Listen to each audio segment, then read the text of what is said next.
Well, how you doing there today, everyone? Today is Wednesday, February the 22nd, the year 2022. Oops, correction, it's year 2023. Yes. Anyway, hopefully you're doing outstanding. And things keep changing, right? There's only two things certain in life, if I remember this right. This just popped in my mind. What's permanent in life? Two things that always happen. Things will always change. That's a constant. What's another constant? You will die one day. That's another constant, right? All of us who are alive will die one day. You gotta accept it. It's part of life. Just try to delay it as long as possible. All right? But things will always change. Things change. Okay? Something that's going to change is I've been putting a lot of links below. I think, put the links today, and then I will delete a lot, and I won't do it any further. Well, I may do it periodically, but not like I've been doing. Okay? I have put links below for Wealthfront. That's a financial bank. It's a bank online where if you follow that link, you can get 4.55% interest. So if you haven't done it yet and you want to, the link will be below. If you forget to do it today and you remember it a week or so from now, find one of the past videos in the past, 2-3 weeks where you can follow that link. Okay? If you don't follow the link and you just go to Wealthfront, you'll get 4.05%. All right? Now, with that being said, I'm not a financial advisor. Never, ever financial advisor. I don't tell you anything to do. I suggest things. I tell you stories of what I've done in my life. I share things. I share thoughts, experiences, dreams, goals, a lot of things. Okay? I'm also not a CPA. I'm not an attorney. I'm not any kind of nutritionist. I'm not any kind of doctor at all. Okay. So what else is changing? Now, let me see. You'll see fewer books up there. And up to the top, there's a lot fewer books. I now have 2 boxes of books down there. Okay? That's something that's changing. What else is changing? My pool deck is changing. All right. I have put a new pool surface on, as I've told you about, which looks really great. And I had a really nice gentleman here today pressure washing my pool deck and my pool cage structure, the frame of the pool cage. And he will be back tomorrow to paint the pool deck. All right. A very nice guy. I'll tell you more about him later. He also has a YouTube channel, something different, and I will tell you what he also does himself. You'll find it fascinating. Okay? Very nice gentleman, though. And if you're in my area and you need someone to do any pressure washing or painting of your pool deck or maybe something else, let me know. All right? Let me know. All right, so what else is changing? As you know, I am planning a move to a foreign country. All right? My house is slowly getting ready. I've been told by my fence guy he should be here hopefully on Friday. And if they're here, they should be able to finish the work on the fence. By Friday, the pool deck should be painted. It should be painted tomorrow. All right, so if on Friday the fence can be finished, the next step is to get my landscape guy here and put down some more seashells and gravel. I currently have seashell in various spots, but we need to freshen up what I have, add some more to it, and then put gravel in the front flower beds. You've never seen the front of my house unless you've been here in person. Okay, this is my afternoon cup of coffee. All right, it's decaf coffee. Okay. All right, what else has changed? A lot of things have changed. I did sign the paperwork yesterday to sell my one of my Chicago houses. Not closing. I'm the seller. I'm pre-signing the paperwork. Closing won't be till next month, but I signed it all yesterday. I had the notary here. Had to have a witness for something to do. It's in the state of Illinois, so I had to have a witness. That's required sometimes. I've only had to have a witness one other time for some reason, and that was when I was in Virginia. My next door neighbor came over for that, and yesterday my next door neighbor came over for that. Okay. All right. So how have you been doing? Have you found any deals within real estate? I did something the other day. Someone, I forget who, commented about, and different people have been in contact with me. If you've emailed me and I haven't written you back yet, I will. I've just been busy. But someone, I think, commented, unless it was an email, about not finding any real estate deals out there. They're out there.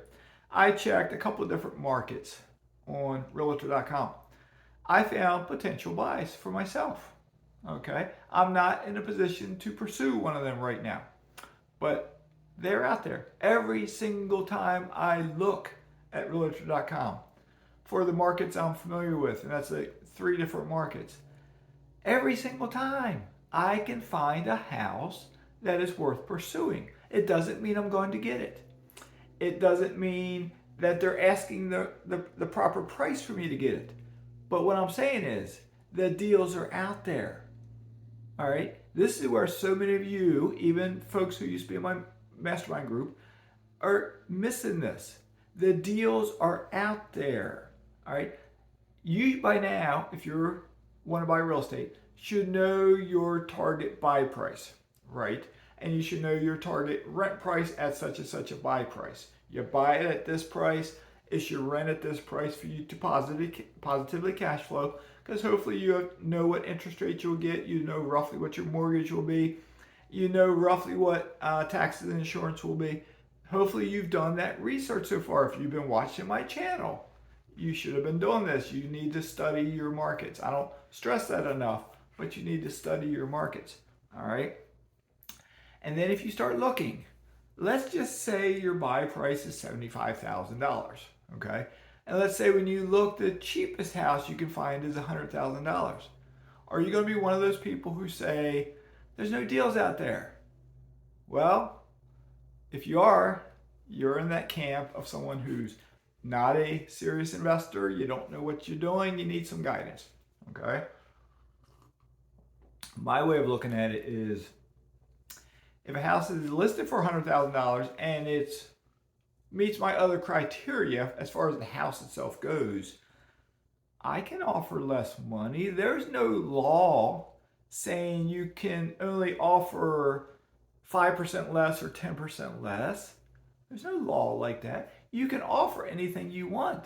What's the worst thing that will happen? They won't accept it.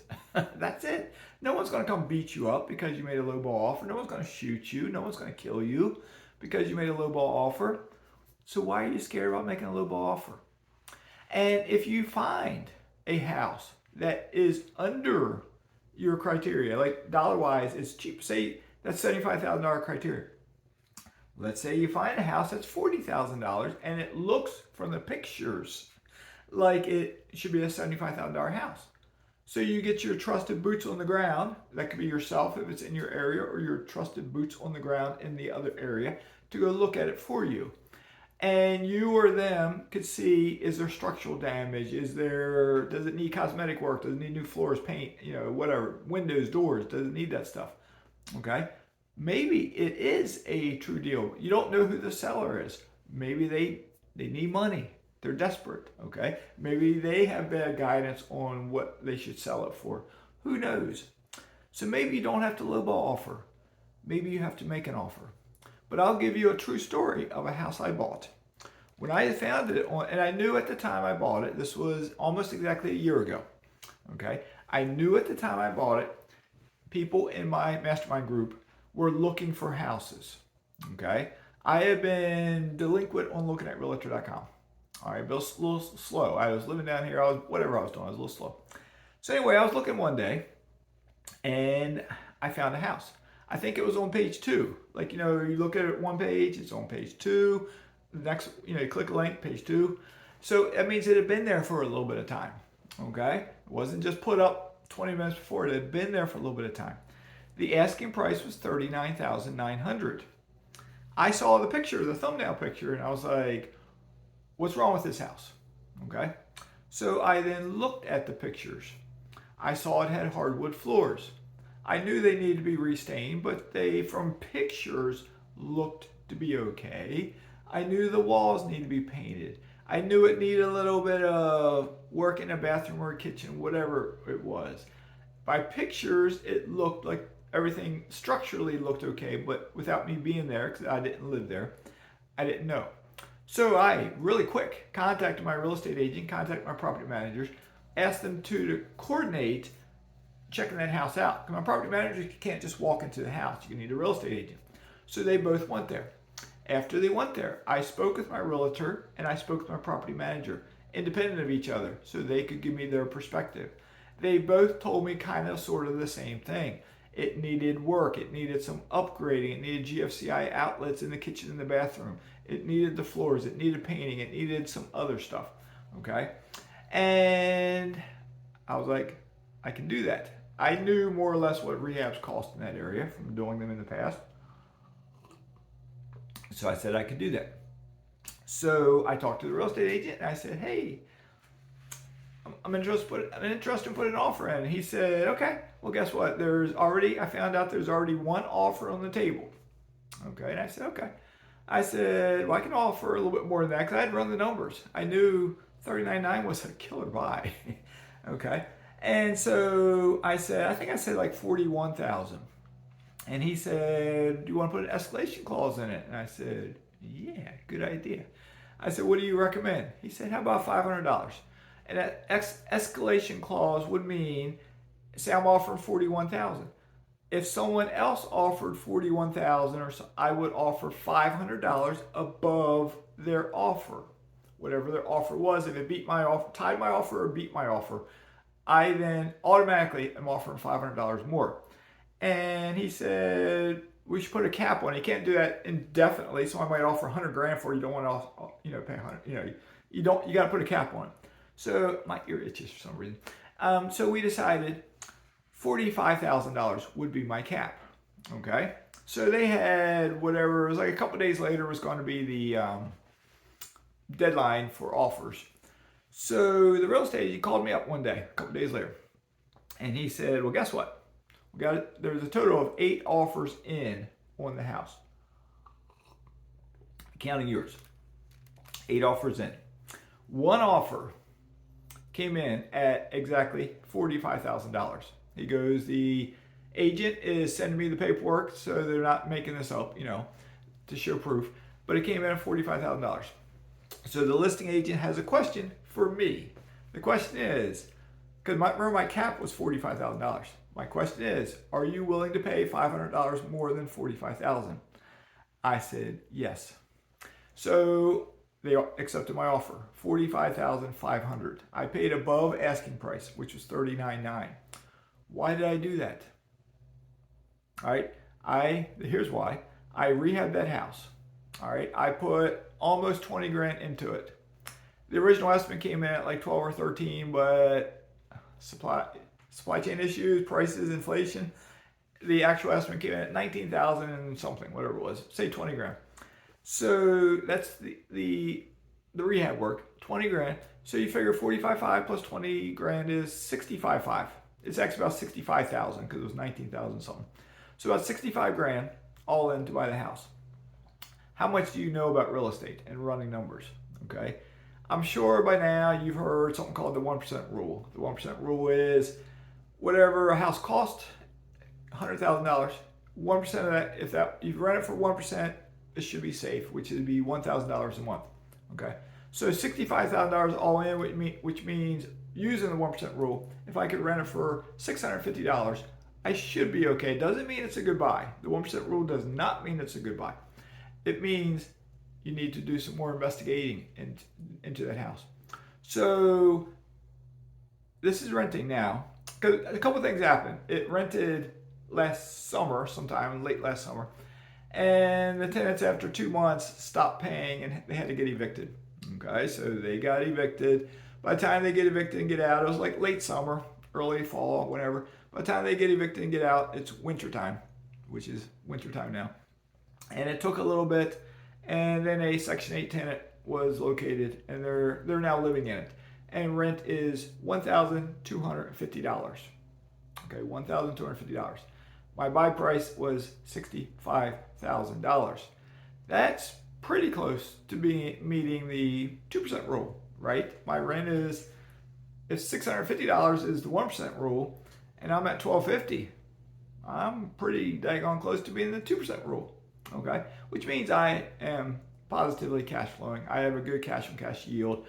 I don't have the numbers in front of me, but I think it worked out at based on me paying cash. I paid cash for the buy and the rehab. It works out to a 14 point something percent yield, cash on cash return, 14.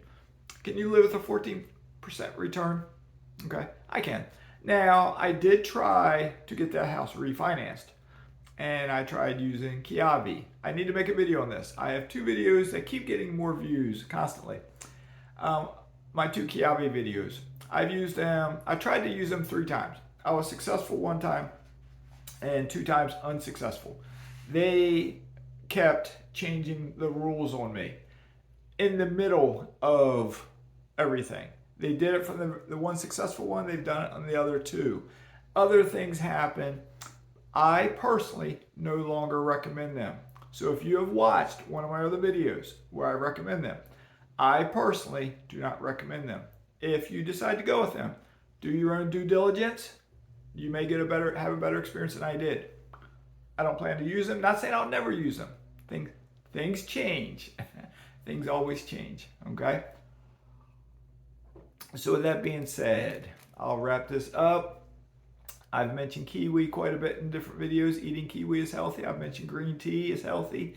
Here's one final thing that's healthy for you. Pears. Do you eat pears? P-E-A-R-S, pears.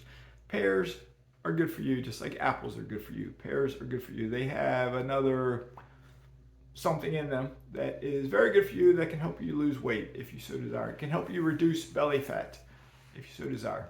Okay? All right, so with that being said, I have found 3 other doctors who I plan to get their books, and I watch their YouTube channels.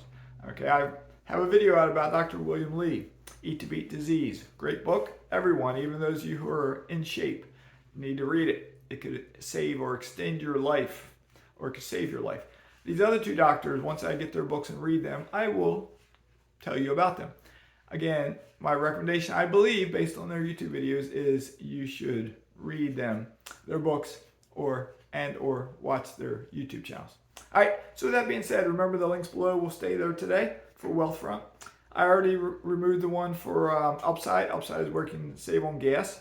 2 people took me up on it, and I can check, and neither of the 2 have yet used it to get gas, they might be in an area where there's no gas stations in that area that are signed up with Upside. I don't know.